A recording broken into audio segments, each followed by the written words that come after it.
10 years ago, I stood in a courtroom listening to a judge tell me there wasn't enough evidence. The man who destroyed my family smiled at me as he walked out, and before he passed, he whispered, "You'll never beat me." Everyone expected me to scream or cry. Instead, I smiled back. That was the day I stopped chasing justice and started planning for it. Back then, I believed people always got what they deserved. I was wrong. My business partner, Daniel, didn't just steal my company. He forged documents, framed me for financial fraud, convinced my closest friends I was the criminal, and even manipulated my fiancée into leaving me. Within months, I had lost my career, my reputation, and almost everyone I loved. I could have disappeared. Some days I wanted to, but every time I thought about giving up, I remembered that smile outside the courtroom.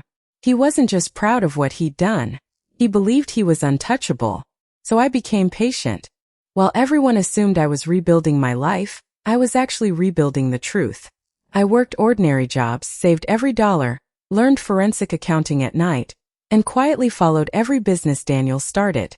Whenever another employee suddenly quit or another investor vanished, I wrote it down.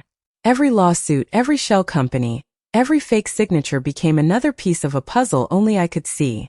5 years passed before I found my first real break.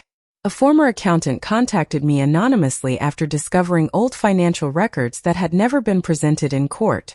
Before we could meet again, he disappeared without warning. His apartment was empty. His phone was disconnected. For weeks, I thought I'd lost my only chance. Then a package arrived at my apartment with no return address. Inside was a flash drive. The files were encrypted, but one folder opened immediately. It contained copies of emails proving Daniel had bribed 2 executives to fabricate evidence against me. It wasn't enough to reopen my case, but it proved one thing. I hadn't imagined any of it. Instead of rushing to the police, I waited. Daniel had become more powerful over the years. He now owned a billion-dollar company and was preparing for the biggest merger of his career. News stations called him a visionary entrepreneur. I called him predictable. Greedy people always believe they're smarter than everyone else. Months before the merger, I anonymously tipped federal investigators about suspicious transactions connected to one of Daniel's overseas accounts. They quietly opened an investigation without his knowledge.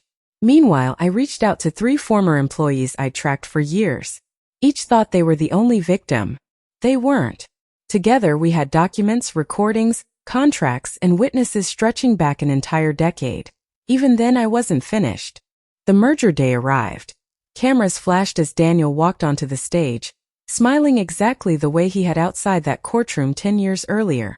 Investors applauded while reporters waited for the announcement that would make him even richer. Instead, federal agents walked through the front doors. The room went silent. One by one, investigators projected forged contracts, hidden bank transfers, witness statements, and confidential emails onto the giant screen behind him. Every lie he'd told over the last decade unraveled in front of hundreds of people. His own executives stepped away from him as reporters started asking questions he couldn't answer. Then he saw me. For the first time in 10 years, he wasn't smiling. He looked exactly the way I had looked after losing everything. After the investigation, my conviction was officially cleared. My reputation returned. Several former friends apologized, though some never found the courage to call. I accepted the truth that not every relationship deserved a second chance. Months later, I received a letter from Daniel in prison. It contained only one sentence. "You waited longer than I thought." I folded the letter, dropped it into the trash, and walked outside into the morning sun. For 10 years, I believed revenge would feel like victory. It didn't. Felt like freedom. And freedom was worth every second I waited.